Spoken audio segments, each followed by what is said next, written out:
freelywholecreative. I'm Liberty, your creativity coach from freelywhole.com. Today's project is gel printing with embossing folders. Join me on the journey and let's create.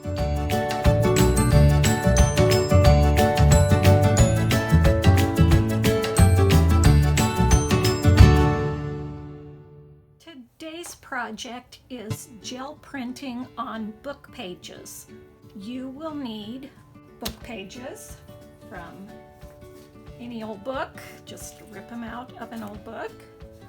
You will need gesso to knock back the color of the printing on the page so that you can see your added gel printing better.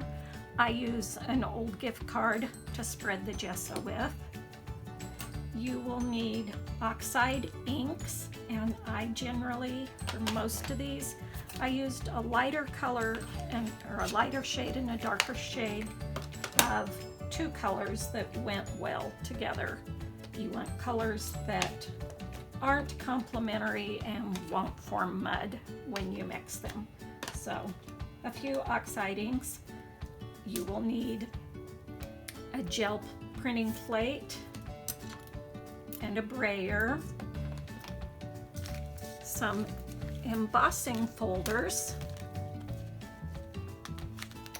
If you want, you can add other things to create a texture in your background. I like using rubber bands on an old toilet tissue tube or an old coffee sleeve that has the corrugated cardboard on it, are two of the favorites I have.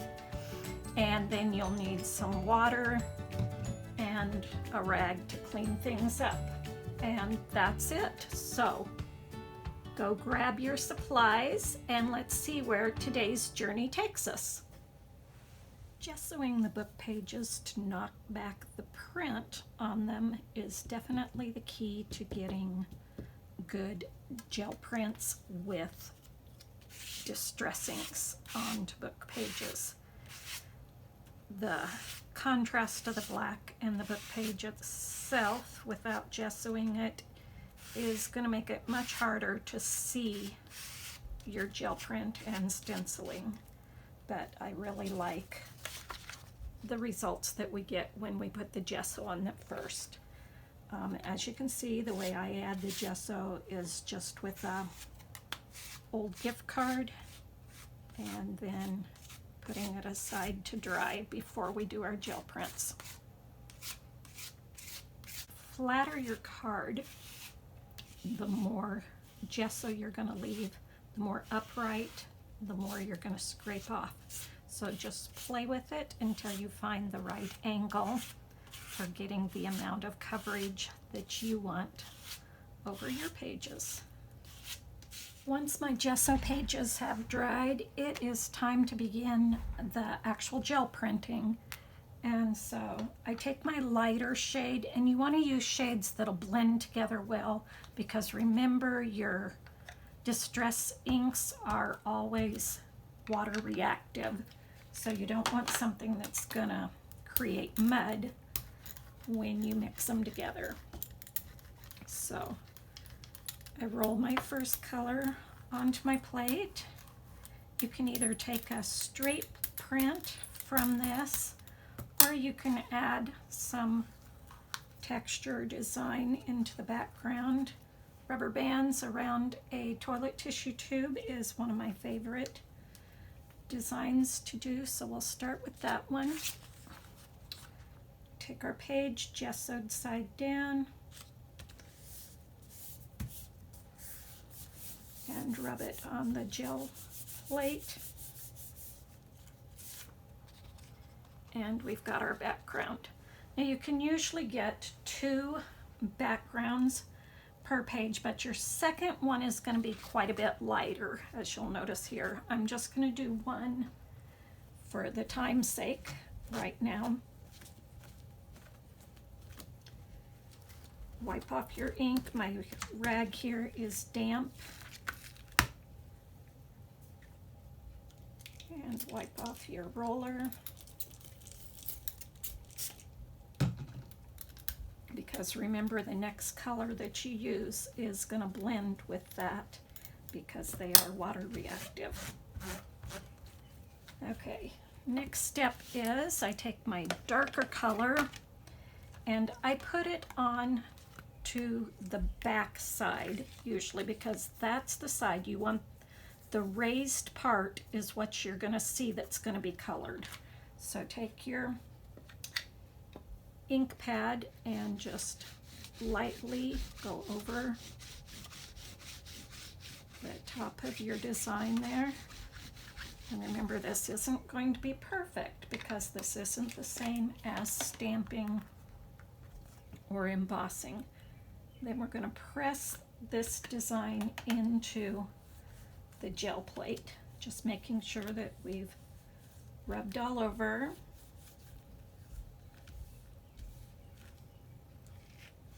And remove that, and you can see that the design is now inked onto the gel plate. Take our paper back.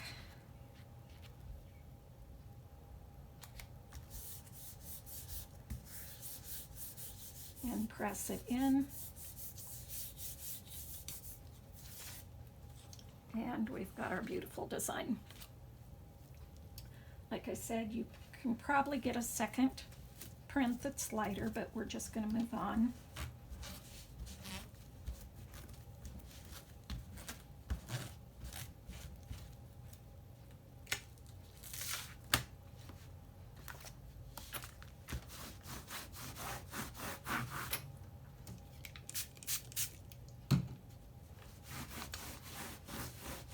The good thing about using the inks is that they don't dry as quickly on your plate or your embossing folders, so you can just spray them with water and they will clean right off. If you were to use your embossing folders with acrylic ink, you would need to spray them or put them in a pan of water right away before that acrylic ink dried on them, or you wouldn't be able to get that off. Okay, doke, let's try the next one.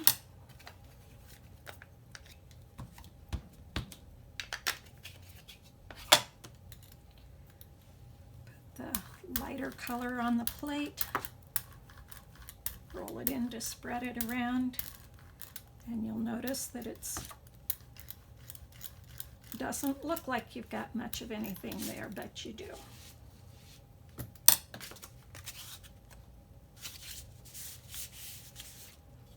Time we'll just add some little stripes going across.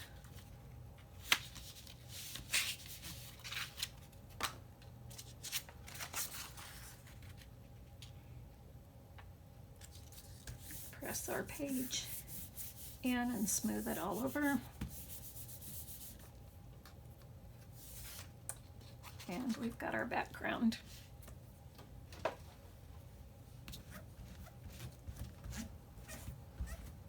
When I'm using a lighter color and a darker shade of the same basic color, it's not as important that I get it completely cleaned off, because these two colors are fine if they mix the lighter with the darker.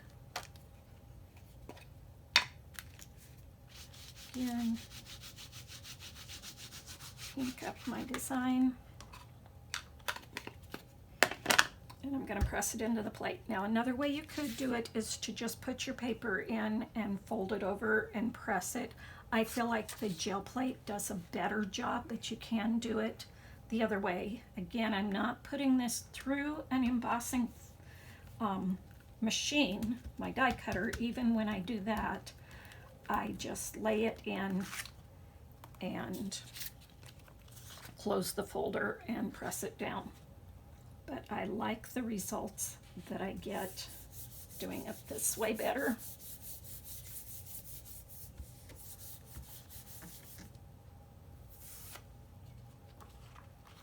And there we go.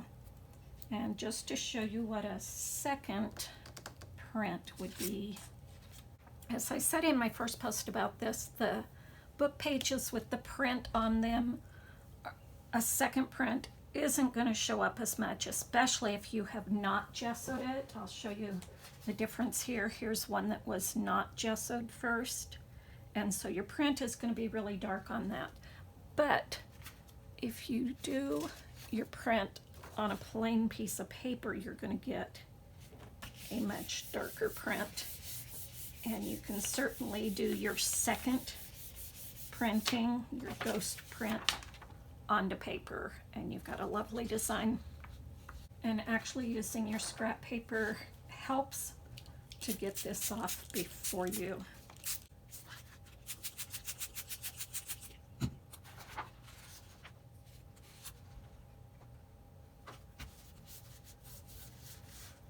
Using your paper to help get your ink off not only gives you something that you might be able to use in a print somewhere else, but it also helps so that you have less cleaning to do with your rag by getting the majority of the ink off.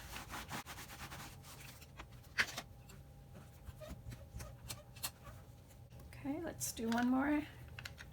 I actually have 2 more pieces of paper, so we'll do a couple more.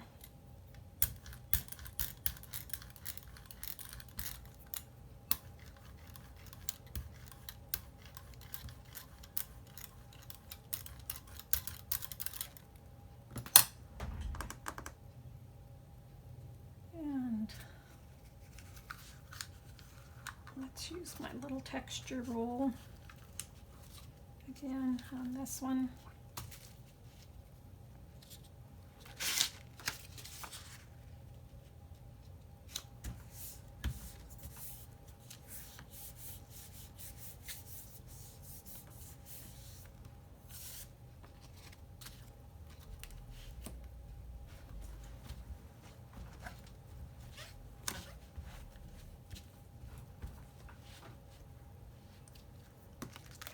On this one, you're going to see why it's important to use the gel plate if you have a design that has a definite forward or backwards. On our flowers, it didn't matter if they're this way or that way. Either way, they look the same. But your alphabet would be backwards if you just printed it on the reversed side here. So definitely want to use your gel plate when you're using something that has a definite direction to it.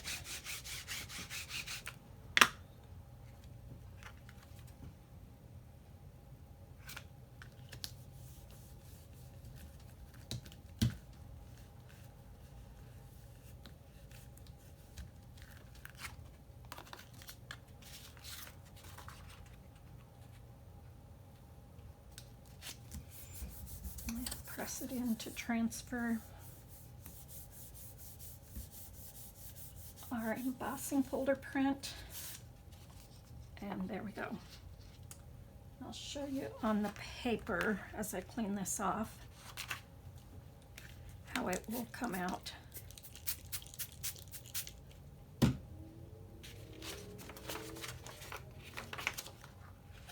If you don't use the gel plate.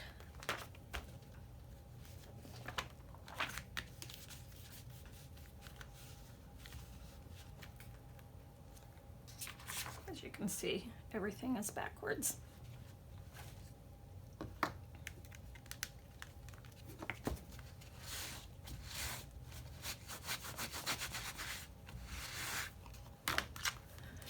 But we can probably get a decent print on just the paper.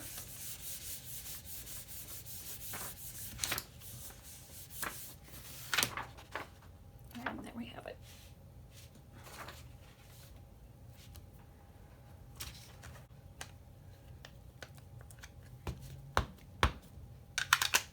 Do one more.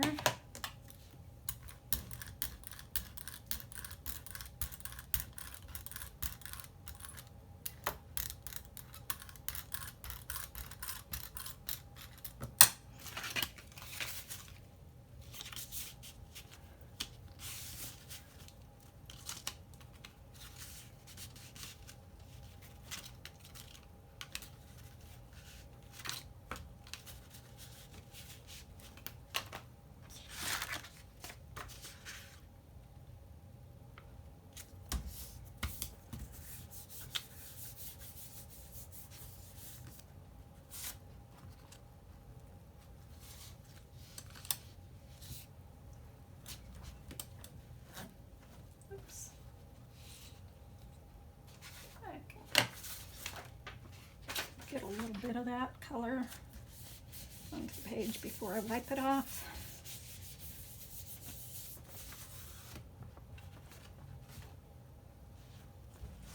And I'm going to wipe it off a little bit better because I do plan on using a different color instead of the coordinating color on this one.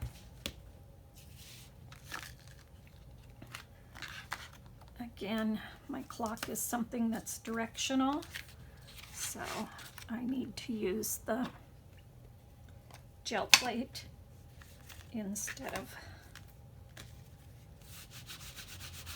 just pressing it into the paper by itself.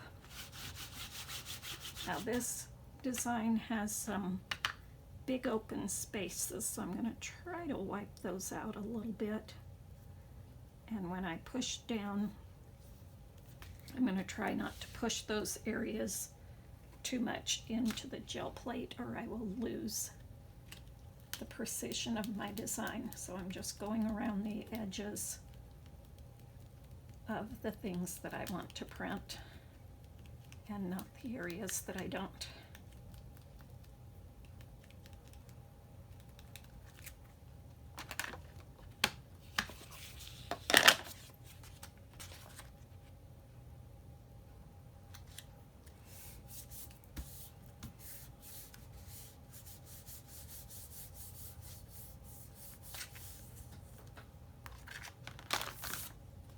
And there's our last page of our gel printed book pages that are gessoed first and using Distress Oxide. Thanks for joining me on our creative journey today.